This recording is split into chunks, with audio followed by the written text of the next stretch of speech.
This is CITC 2323 Lab 4.1 video implementing an advanced DHCP solution.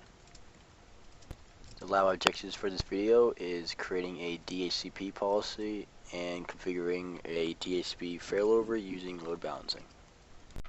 Let's go ahead and begin with exercise 11.2, creating a DHCP policy. First thing we're doing is going to our domain controller 1, and we'll be using the DHCP inside of tools.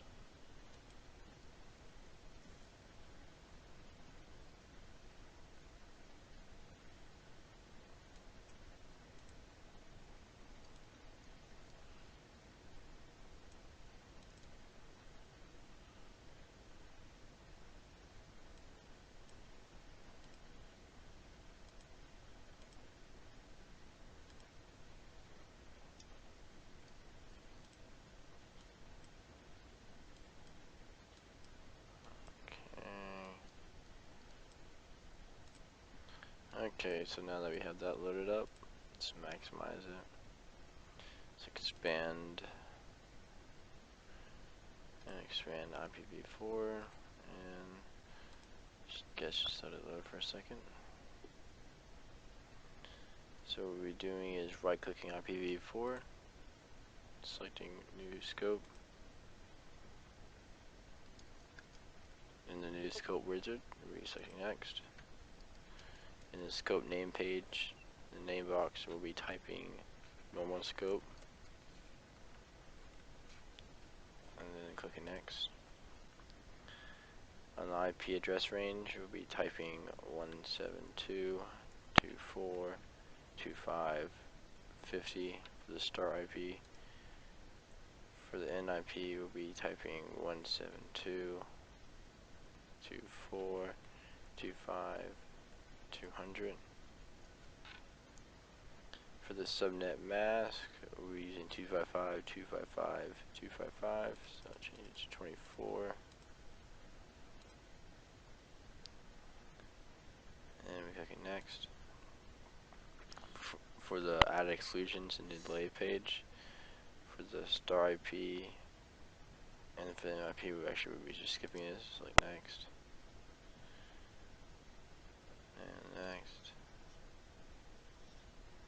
next. For the router default gateway, we typing 172.24.25.20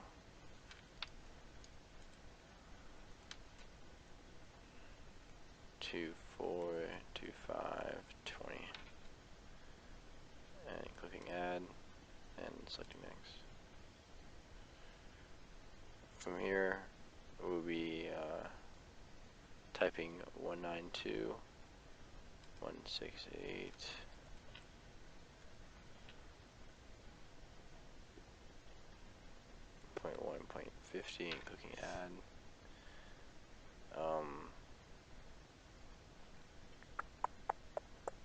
Yeah, it should work.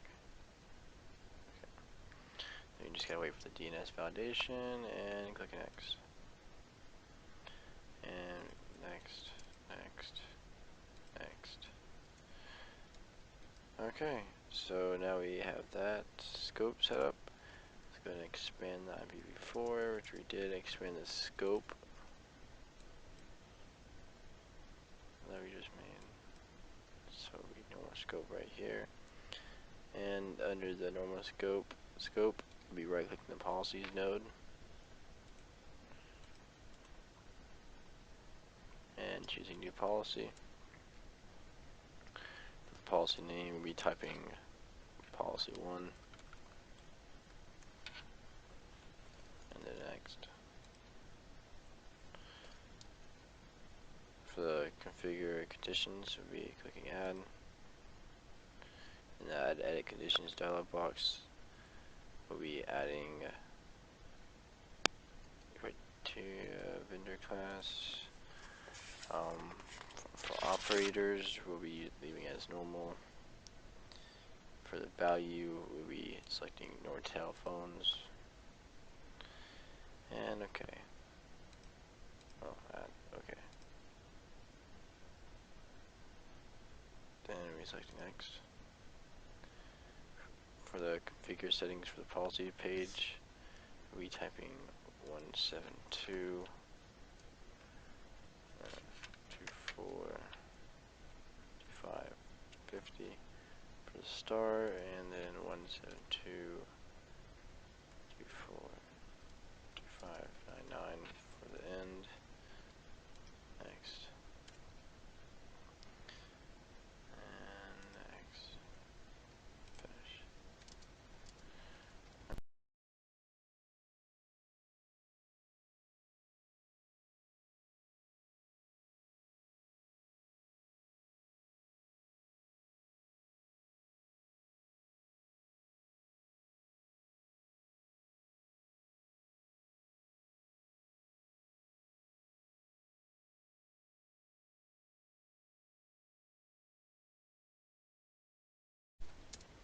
Okay, and now we're just going to configure DHCP failover with load balancing.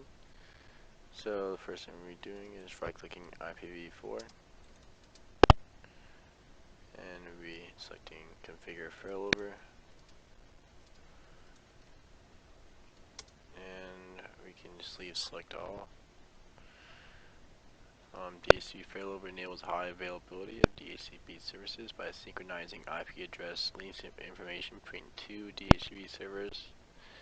DHCP failover also includes load balancing of DHCP requests, and it will guide you through the setup. Select from the following list of scopes which are available to be configured. So let's select all the available ones for load balancing and failover. Next, and let's select our partner DHCP server, which in this case will be server 1.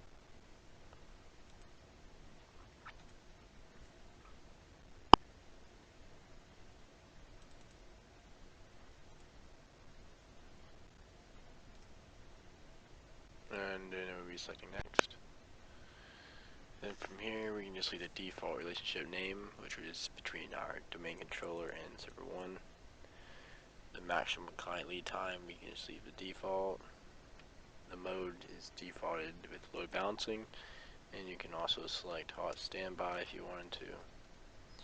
We'll leave the load balance percentage 50-50 between the two. We can change the state switchover internal to about 5 minutes.